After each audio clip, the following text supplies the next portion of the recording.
ছোটবেলায় একটা অ্যাড দেখতাম, সম্ভবত সার্ফ এক্সেলের, যে দাগ থেকে যদি ভালো কিছু হয় তাহলে দাগই ভালো।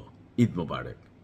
দেশে বিদেশে যে যেখান থেকে আমার এই নিউজটি দেখছেন, প্রত্যেকের জন্য পবিত্র ঈদ উল ফিতরের শুভেচ্ছা এবং ভালোবাসা। আর এই সময়টাতে আপনাদের কিছু ভালো ভালো খবর দেওয়ার চেষ্টা করতেছি। একটা মেশিন, নাম হচ্ছে খোররাম শাহ। ভাব আছে না একটা? নামটা কি? খোররাম শাহ। অর্থ কি জানি না, তবে মনে দেখা হয়, নাম দেখা মনে হচ্ছে এটা কোনো ব্যক্তির নাম।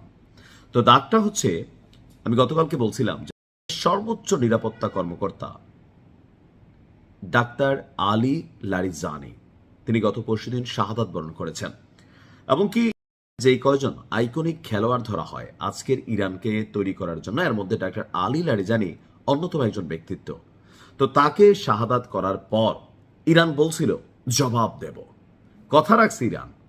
জাস্ট এক খোররাম শাহ তিনটা যুদ্ধ বিমান উড়াই দিছে। আমার মনে হয় এগুলো সিরিয়ালে আসতেছিল, একটা এরকম পাতাল্লা করে গেছে, একের পর এক খেলা খেলছে। এমনকি খোররাম শাহ প্লাস সিজ্জিল কম্বো প্যাকেজে ইরান এখন লড়াইটা চালিয়ে যাচ্ছে। দর্শক, ডাক্তার আলী লারিজানির শাহাদাতের প্রতিশোধ নেওয়ার ঘোষণা দিয়েছিল, আর এজন্য এত পরিমাণ ব্যালিস্টিক ক্ষেপণাস্ত্র মারছে আর ফাঁকে ফাঁকে খোররাম শাহ ছাড়ছে। তো রাজধানী তেল আবিব সহ বেশ কয়েকটি গুরুত্বপূর্ণ শহরের সামরিক, সরকারি স্থাপনা, বেসরকারি স্থাপনা, অস্ত্র উৎপাদন কারখানা, ড্রোন কারখানা, মানে বাকি নাই আর, ছেদ্দালছে। তো এর মাঝখানে বলা হচ্ছে যে খোররাম শাহ 4 এবং কদর, এই দুইটা মেশিনারিজের পাশাপাশি এমাদ এবং খেইবার শেকাইন প্রজেক্টাইল, ভাই নাম দেখছেন নি এক একটার? হ্যাঁ, আমার কাছে শব্দগুলাই ভাল লাগে। তো এই 4-5টা মেশিন দিয়া এই মুহূর্তে আমরা যখন কথা বলছি, এই ধাপের যুদ্ধটাতে এই প্রযুক্তিটা ব্যবহার করছে। শক্তিশালী এই সকল ক্ষেপণাস্ত্রগুলো রীতিমতো তাণ্ডব চালাচ্ছে ইসরায়েলে।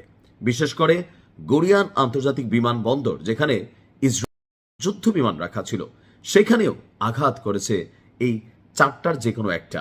তবে এখানে সবচেয়ে বেশি অগ্রগামী হচ্ছে খোররাম শাহ। কর্তৃপক্ষ বলছে তেল আবিবের কাছে বেন গুরিয়ান আন্তর্জাতিক বিমানবন্দরে আঘাতে 3টি বিমান, যুদ্ধ বিমান মারাত্মকভাবে জয় বাংলা হয়ে গেছে। মানে এই মুহূর্তে আপনার যে মেশিনারিজগুলো আছে আর ইসরায়েলের কাছে যে আকাশ প্রতিরক্ষা সিস্টেম আছে, এগুলা কিন্তু ধোপে টিকতেছে না। প্রথম দিকে একটু টিকছিল, অনেকে মনে করেন যে তাহলে যুদ্ধটা কিভাবে হচ্ছে, এভাবেই হচ্ছে, খেলা হচ্ছে, কিন্তু সেই লেভেলে হয়তো আমি আপনি দূর থেকে এতটা বুঝতেছি না, কিন্তু খেলা খেলতেছে।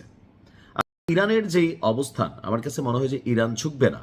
এমনকি এই লড়াইয়ের জন্য তারা সর্বোচ্চ এফোর্ট দিচ্ছে। তাদের সামরিক বাহিনী, সমুদ্রে কৌশলগত অবস্থান, আন্তর্জাতিকভাবে মিত্রদের চাপ বা প্লাস একটা অবস্থান নেওয়া, জাতিসংঘে তাদের পক্ষে অবস্থান নেওয়া, এবং বিশ্বব্যাপী সর্বোপরি মার্কিন যুক্তরাষ্ট্রের জনগণও এই যুদ্ধটা চাচ্ছে না। কারণ তেলের বাজার পুরো বিশ্বকে কাঁপাচ্ছে, আর এতে মার্কিন যুক্তরাষ্ট্র নাড়া খাচ্ছে, ধাক্কা খাচ্ছে। সো এই যুদ্ধটা সব দিক থেকে আমেরিকার জন্য হাত ফসকে যাওয়া একটা অবস্থানে। আর এই ক্ষেপণাস্ত্র ভান্ডারে থাকা যেই অত্যাধুনিক প্রযুক্তির মেশিনারিজগুলো আছে, আস্তে আস্তে একটা একটা সামনে আনতেছে, আর সারা পৃথিবী অবাক হয়ে দেখতেছে। আরো অনেক কিছু আছে, খেলা হবে। ভালো থাকুন।